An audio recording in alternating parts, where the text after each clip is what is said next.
Thanks for staying with NDTV. You're watching India Global with me, Arjun, Samar, Mahendran. And viewers, from the embers burning in Los Angeles to the fiery US-China meet in London, and of course, Pakistani citizens being put in the firing line by Islamabad. We were packed Monday for you here, but first, the headlines. Clashes rock Los Angeles as protests over intensified immigration raids intensify. Donald Trump deploys 2,000 National Guard troops to contain the unrest. India's mission to curb poverty in focus. New Delhi lifts record number from poverty. Meanwhile, 45% of Pakistan's population remains impoverished. US and China all set for a new round of talks in London aimed at extending trade truce. Russia claims advancing into Ukraine's Dnipropetrovsk for the first time in 3 years. Meanwhile, Poland scrambles jets to secure its airspace amid escalation. An historic moment for India's space aspirations. Group Captain Subhanshu Shukla is set to soar to the ISS aboard SpaceX's Axiom 4 mission. This marks India's return to human space flight after 41 long years.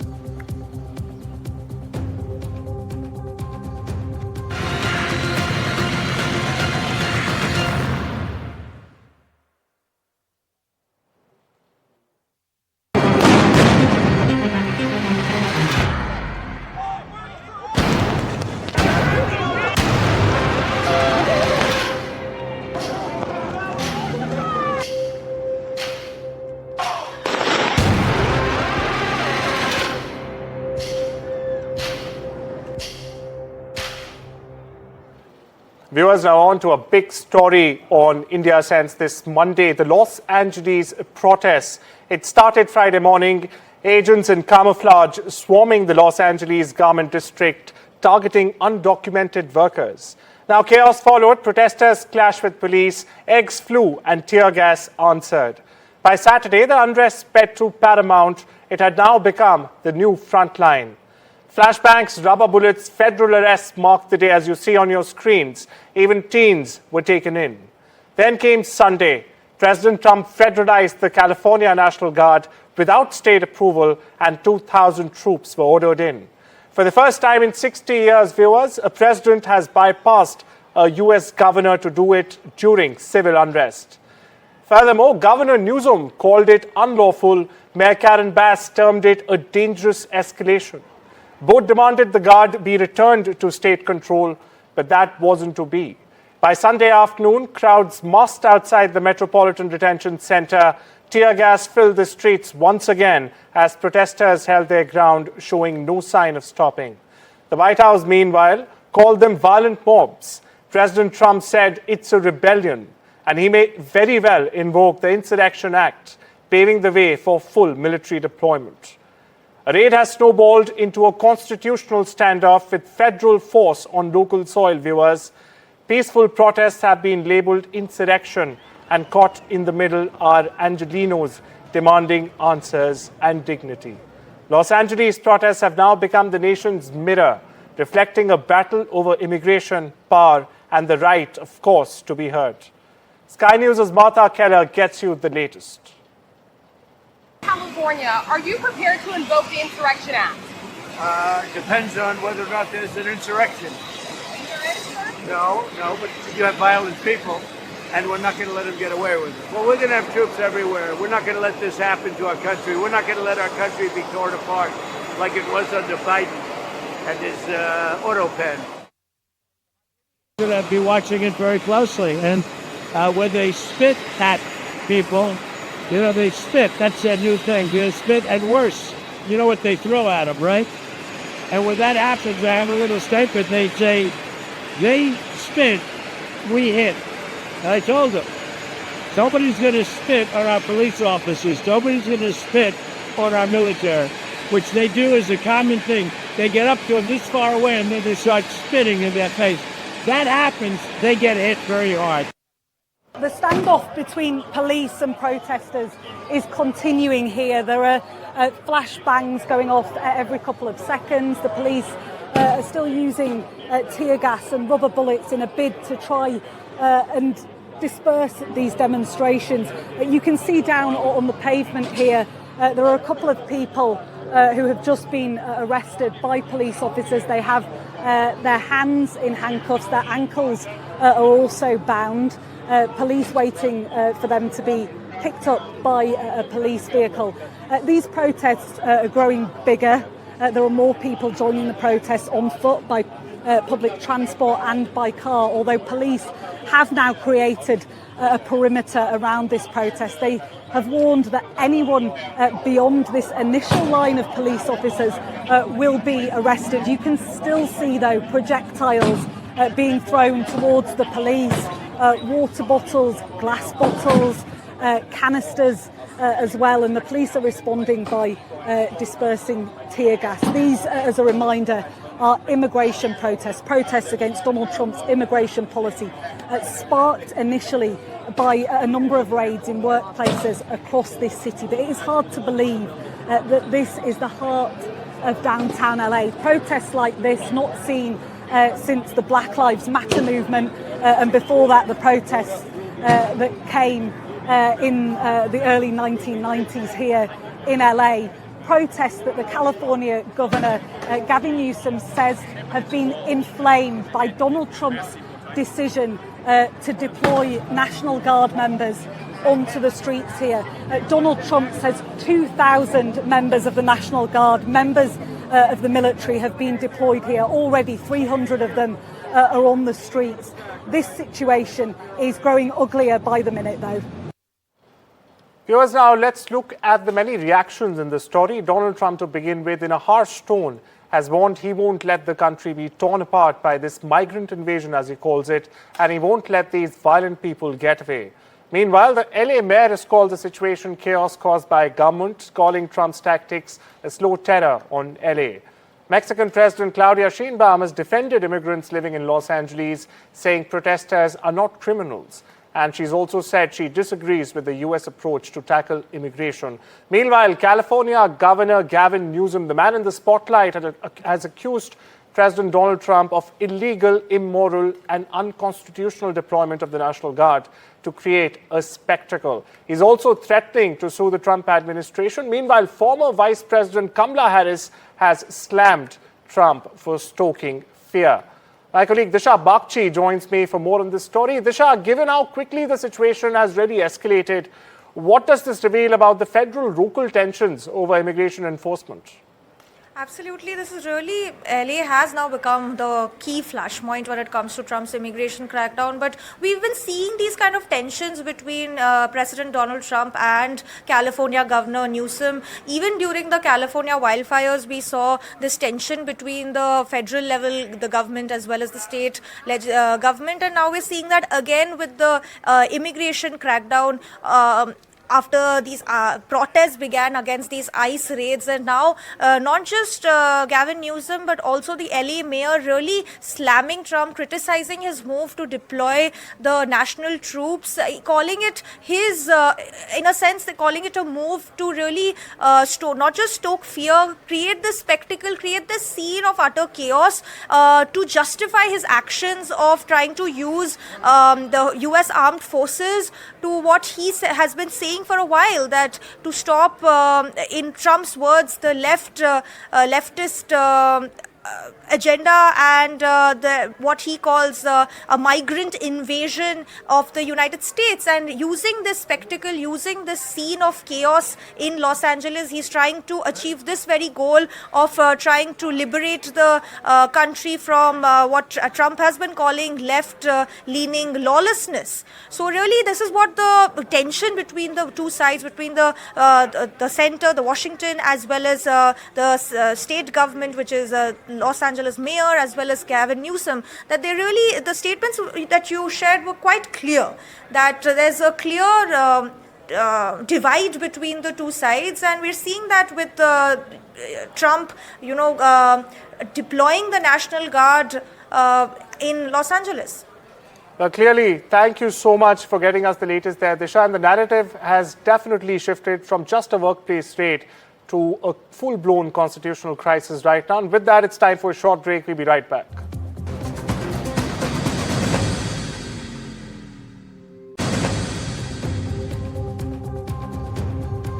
Welcome back. You're watching India Global on NDTV. Now, news from Southeast Asia, where according to the World Bank, India has brought a record number of people out of poverty. The picture is quite contrasting, however, on the other side of the border, as the latest projection on Pakistan, in fact, says nearly 45% of its population still lives in poverty and 16.5% lives in extreme poverty.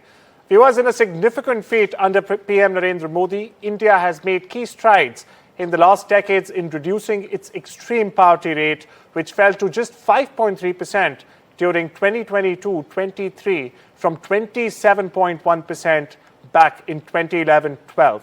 These are the latest World Bank data that has been released. About 75.24 million people were living in extreme poverty in India during 2022-23. It's a massive drop from 344.47 million back in 2011-12.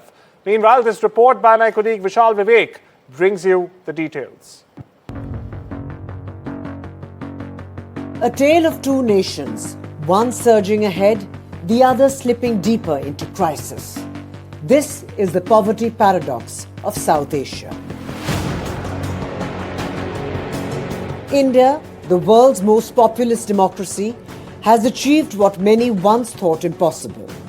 According to the latest World Bank data, in just over a decade, extreme poverty has plummeted from 27% to a mere 5%, lifting almost 270 million people out of extreme poverty.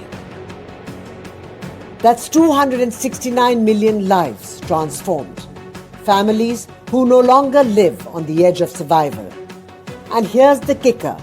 This comes after the World Bank raised the bar, measuring extreme poverty at $3 a day instead of $2.15 a day.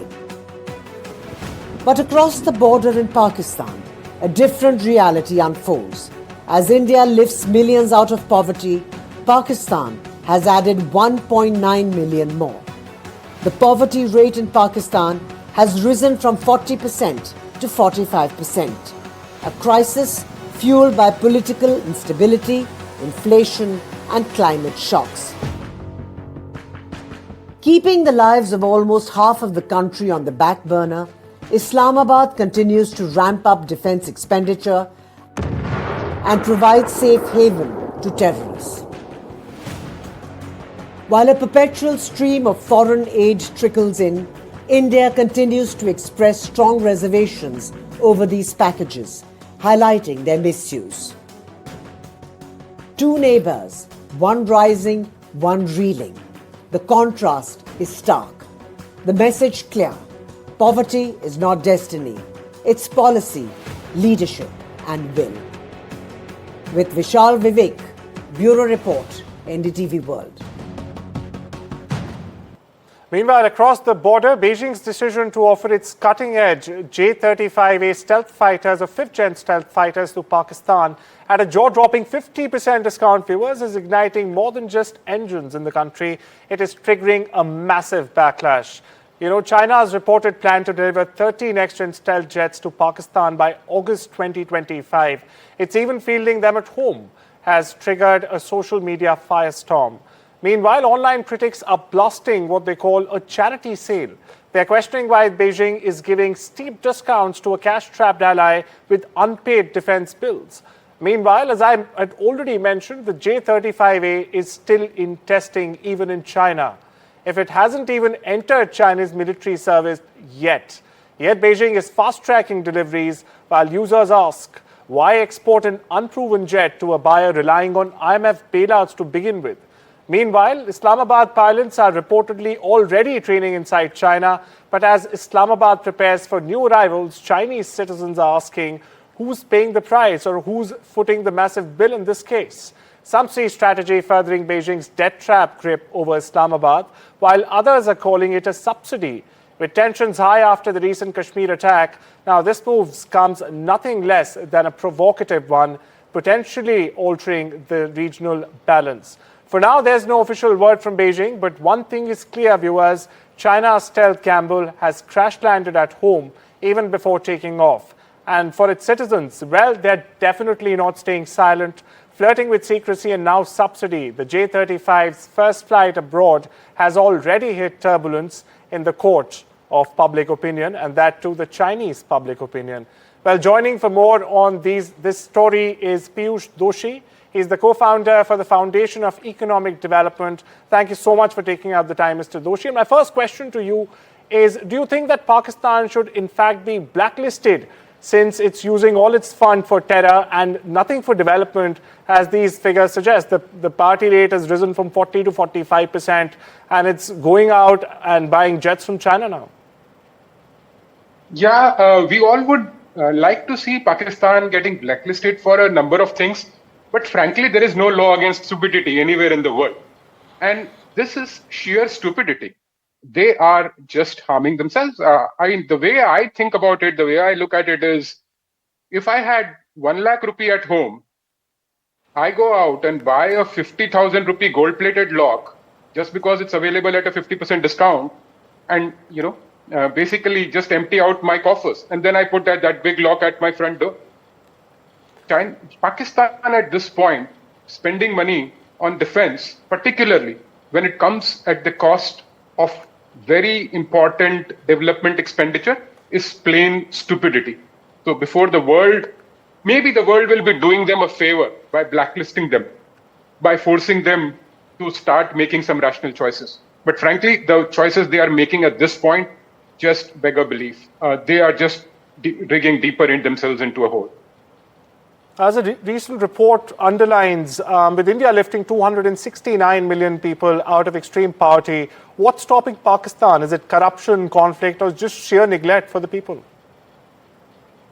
Pakistan needs to start drawing inspiration from India, as India needs to continue to draw inspiration from China and other neighbors towards its right.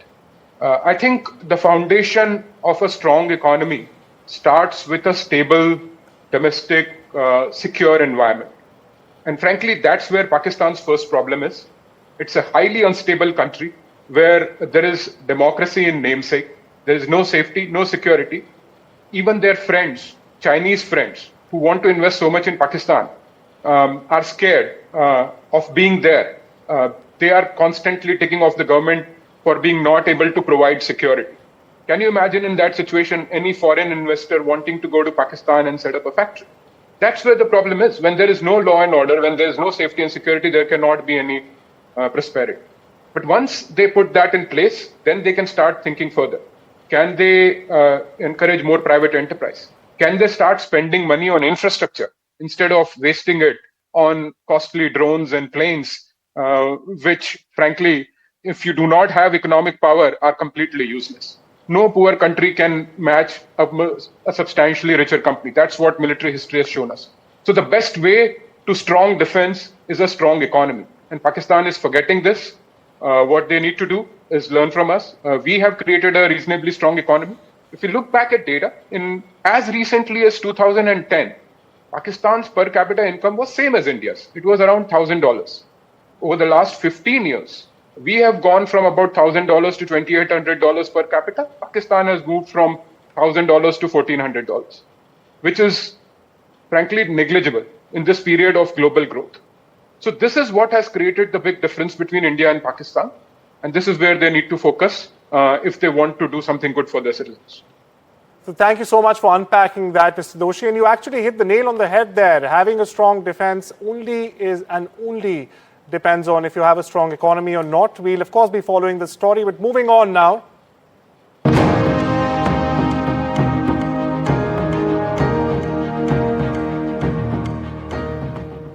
On the 10th of June, viewers, Shubhanshu Shukla, the 39-year-old Air Force Group Captain, will be one of only 4 astronauts on the 2-week Indo-US Axiom Mission 4, or the AX4 mission as it's being called. India is poised to make a historic return to space as Group Captain Shubhanshu Shukla, an Indian Air Force pilot nonetheless and also an astronaut now, will take off as a part of the Axiom Space Force AX4 mission.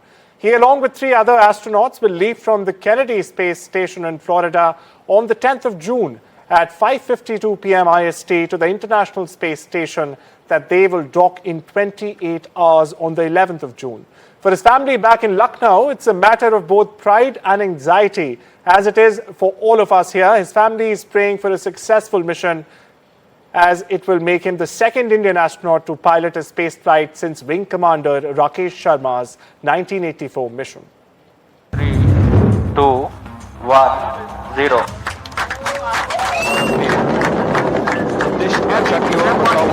Wing Commander Shubhanshu Shukla. This was the first time we saw Group Captain Shubhanshu Shukla, now the poster boy of India's growing space ambitions.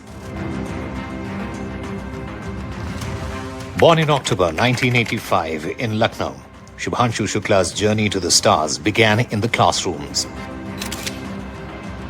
where he was inspired by the heroics of Indian soldiers during the Kargil War. Determined to serve his country, Shukla cleared the UPSC National Defence Academy examination and earned a Bachelor of Science in Computer Science from the National Defence Academy in 2004. Commissioned into the Indian Air Force's fighter stream in June 2006, Shukla quickly distinguished himself as a combat leader and test pilot. With over 2,000 hours of flight experience across aircraft like the Su-30 MKI, MiG-21, MiG-29, Jaguar, Hawk, Dornier and AN-32 among others. In 2019, Shubhanshu was shortlisted by the Institute of Aerospace Medicine for ISRO's Astronaut Training Group. In 2024, Prime Minister Modi officially announced his name as one of India's 4 astronaut designates for the Gaganyaan mission, marking a new chapter in India's space ambition. Now as pilot of the historic Axiom Mission 4, Shukla is set to become the first Indian government-backed astronaut to visit the International Space Station in 41 years, following the footsteps of Rakesh Sharma. Group Captain Shubhanshu Shukla, this is your first sortie into space. How confident are you of pulling it off? And also, how confident are you about having a happy landing or a happy splashdown? Namaskar, Baglaji. Thank you for your question. You're always humorous, and that lights us up here back in Florida. Yes, this is my first sortie to space, and the past 1 year we have been training rigorously for this mission itself, and I can say that we have experienced a lot of different aspects or facets of this mission. Theoretical studies, doing simulator training, and as Tibor was mentioning, undergoing various protocols of underwater survival and emergency egress. And having done these activities over the past few months repeatedly again and again, I feel very confident, not just in my ability, but in the ability of this team. And yes, there was a time when happy landing was appropriate for whenever I landed the aircraft, but I have switched over to happy splashdowns now. So I would, willingly accept that. Shubhanshu Shukla's journey from Lucknow to the International Space Station represents the dreams of a nation reaching for the stars.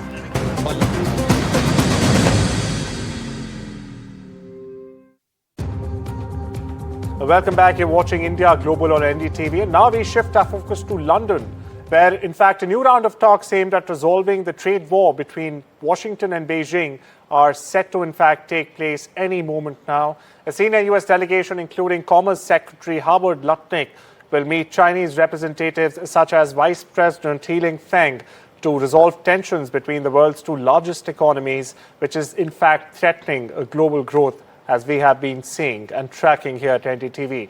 Chinese exports of rare earths, which are crucial, in fact, for modern technology, as well as Beijing's access to US products, including computer chips, are expected to be high up on the agenda. Only last month, viewers, Washington and Beijing agreed to a temporary truce over trade tariffs, but each country has since accused the other of breaching this deal that they reached. Now, the new round of negotiations follows a phone call between Donald Trump and China's Xi Jinping last week, which the US president described as very good talk. In fact, to throw more light on this developing story, I got Peter Cardillo with me. He's the chief market economist at Spartan Capital Securities LLC, and he joins us straight from Washington, D.C. Thank you so much for being here, Mr. Cardillo. My first question to you, sir, what are the most significant unresolved issues between Washington and Beijing as they head to London?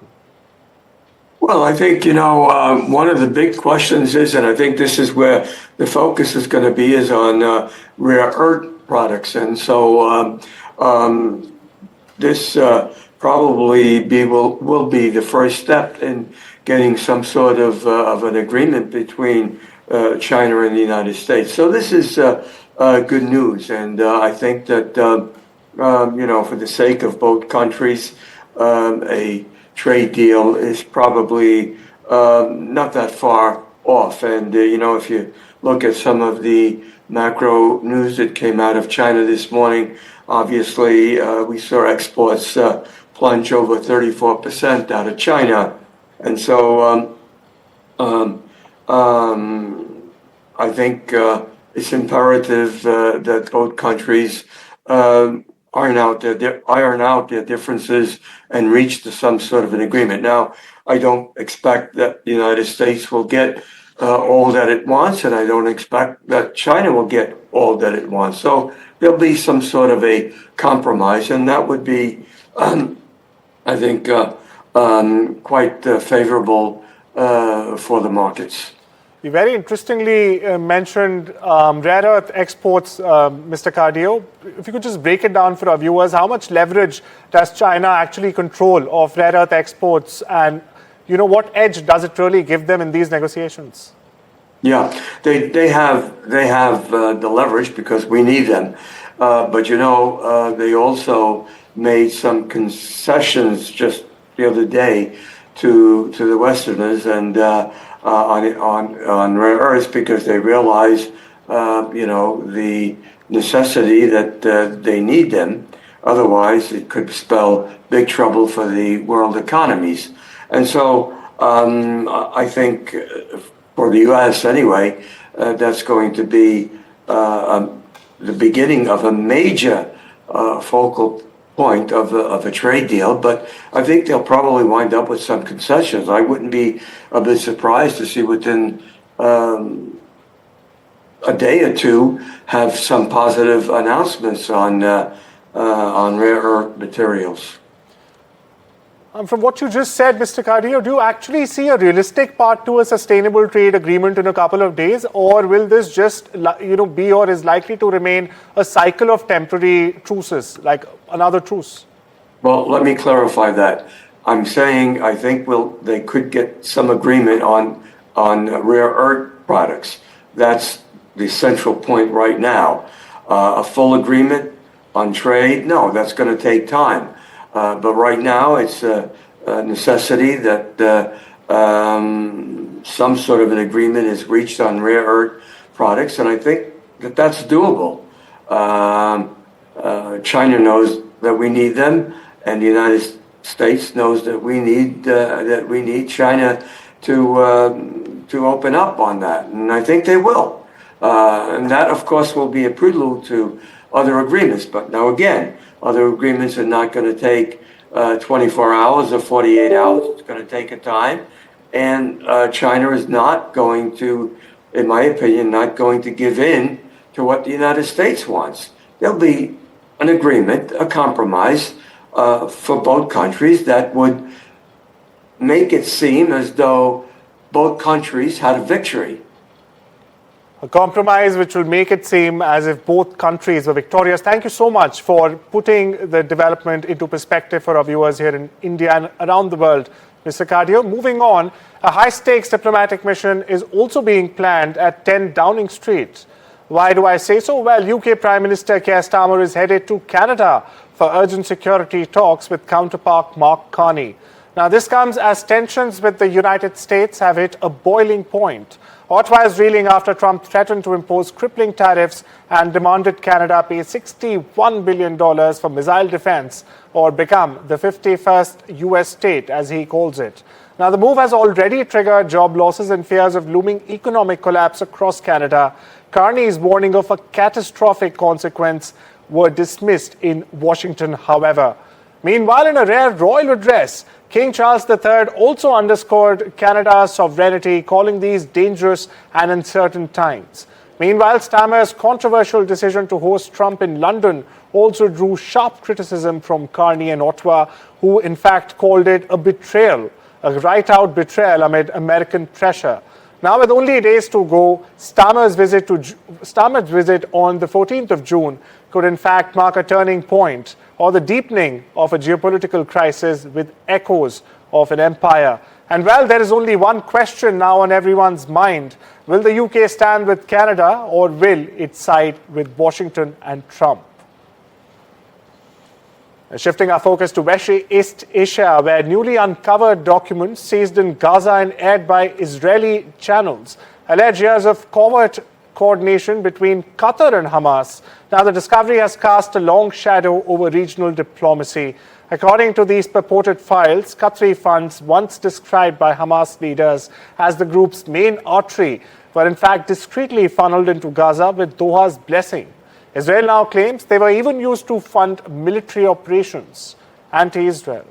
One memo quotes Ismail Haniyeh, urging Sinwar to in fact dedicate Hamas's 2021 victory to Qatar's emir.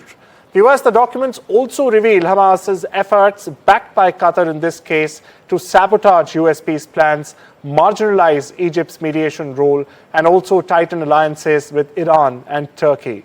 With Hamas leaders now dead and Israel investigation circling Netanyahu's inner circle, critics are asking, well, did Qatar bankroll a war in plain sight?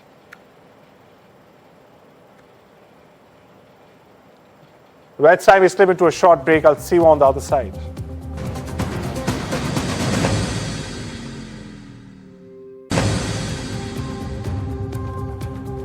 Welcome back. You're watching India Global on NDTV. Now shifting our focus to the Russia-Ukraine war, in which Russia has launched a large-scale aerial assault on Ukraine early Monday, viewers. It targeted multiple regions with waves of missiles and around 479 drones in one of the most extensive attacks in recent weeks. On the other side of the aisle, Ukrainian officials reported strikes across several cities and even claimed to intercept 460 Russian drones. However, the full extent of damage and casualties is still being assessed. The attack, which occurred in the early hours, triggered widespread air raid alerts and also forced thousands of civilians into shelters once again. The scale and intensity of the barrage underscore the continued volatility of the conflict, which has stretched into its third year now. For millions of Ukrainians, the air raids have become a grim and recurring threat. In response to the proximity of the attacks, Ukraine's western neighbor and a NATO member, Poland, also raised its military readiness. In fact, Polish fighter jets were scrambled and air defense systems activated as a precaution. The operational command of Poland's armed forces confirmed that all necessary procedures were in fact carried out to secure the Polish airspace. Poland's swift reaction reflects ongoing regional tensions and also highlights its role as a key NATO buffer along the alliance's eastern flank. However, the main focus Monday remained on the escalating aerial campaign against Ukraine. The attack, viewers, marks another chapter in Russia's sustained use of long-range strikes aimed at pressurizing Ukrainian defenses and infrastructure. This, even as international support for Kiev continues. Well, joining me for more on this story is Alison Federica, the Director of Analyses at the Geopolitical Futures, straight from Washington, D.C. Alison, my first question to you, what strategic objectives might Russia be pursuing with this latest wave of missiles and drone strikes on Ukraine? So Russia's objective right here is still related to those peace talks that failed a week ago. What they are trying to show are a couple of things. First, the area that they are attacking is not ones that they have annexed or claimed in the past. This sends the message to Ukraine that if you do not accept our terms for a peace process now, we do intend to take more territory, and in fact, more territory that is not included potentially in the terms that we are seeking right now. So that is a major threat to Ukraine. It would take a long time for Russia to execute that, but that's one of the messages. The other message with the drones is related to a U.S. decision to pull back some of the materials needed for their drone defense operations. And that is a reminder to Ukraine that the U.S. has an interest in this war ending as well and wants to pull back some of its support under the current administration that Ukraine previously experienced under the Biden administration. So militarily, the ground situation hasn't changed dramatically. There's been a few advancements of a few hundred meters, but the message to Ukraine is very clear, and it is in response to both the drone attack inside Russia last week as well as the failed peace talks. Well, Alison, Russia, as we all know, Russia already has control of 5 Ukrainian territories, and they've, in the latest, they've claimed to be attacking Dnipropetrovsk. Now, could this renewed intensity in Russian air attacks signal a shift in their broader war strategy? So right now, I think the strategy remains fairly consistent with what it has been before. Russia has made several comments in the past that it wants to acquire Ukraine land all the way up to the Dnieper River, and its current ground advancements would be up to that point. And the drone attacks, especially those against infrastructure and critical sites for the Ukrainian war effort, again, speak to the idea of debilitating the Ukrainian armed forces such that they can no longer continue fighting. I think in an ideal world, Russia would love to have all of Ukraine because historically that's been its largest ambition. But under the current global context and knowing what the Western reaction would be should Russia try to make such an attempt, let alone whether it's capable of doing that, is a different story. So right now I think that the big scale ambitions are fairly similar to where they were at the start of the conflict, with the most ambitious part being up to the Dnieper River, should they ever get that far. Escalations are very much similar as they were earlier, says Alison. My last question to Alison. Now, we saw Poland scrambling fighter jets earlier this morning. Now, what are the risks of escalation if one of these strikes, one of the Russian strikes, actually accidentally crosses into NATO territory, let's say Poland? So that is the biggest concern I think that Russia has right now. For 3 years, the country has managed to avoid bringing in direct NATO fighting. They've obviously had a lot of NATO support in Ukraine with weapons, with training and things of that nature, but there's been no direct military confrontation between Russia and NATO. NATO desperately wants to avoid that. Russia desperately wants to avoid that because the balance of power of NATO against Russia is heavily in NATO's favor. So Russia will do everything it can to avoid that accidental escalation. As for the Polish response, they have obviously a military reason for it, as you mentioned in the introduction, of being precautious. Anytime there is some type of conflict in a neighboring country, you want to make sure there is no accidental spillover. There's also a political motivation in terms of mobilizing NATO, incentivizing NATO to come closer together and show stronger support for Ukraine through Poland as well, because there are some members of NATO that are tiring of this conflict and no longer want to keep supporting it as it once did earlier in the war efforts. So it's both a military and political reaction on the Polish side to consolidate NATO support for Ukraine and just general NATO support moving forward. Well, thank you so much for unpacking that for our viewers, Alison. Now, moving on. Fresh political chaos has erupted in the already reeling Bangladesh, viewers. At the back of months of continuing violence as being reported, the nation is now reeling from Chief Advisor Muhammad Yunus's shock announcement. And what did he announce? Well, to delay elections until April 2026. The Bangladesh National Party, or the BNP, once Yunus's closest allies, has also slammed the move as a betrayal of people's sacrifice and a threat, in fact, to national stability. But that's not it. The BNP has issued a fiery statement saying the people bled for this democracy, referencing the July uprising that forced regime change only last year. Now with Yunus overstepping his mandate, taking ports instead of polls, frustration has reached a boiling point across Bangladesh. It's not just the BNP anymore. In fact, the student protesters on whose very backs Yunus ousted former PM Sheikh Hasina in last year's uprising have also been demanding elections by December this year. They say Ramadan, student exams and the monsoon may make April not just impractical but dangerous to conduct elections. Meanwhile, in Dhaka and Chittagong, students are back on the streets with the BNP warning of fresh protests if Yunus doesn't reverse course.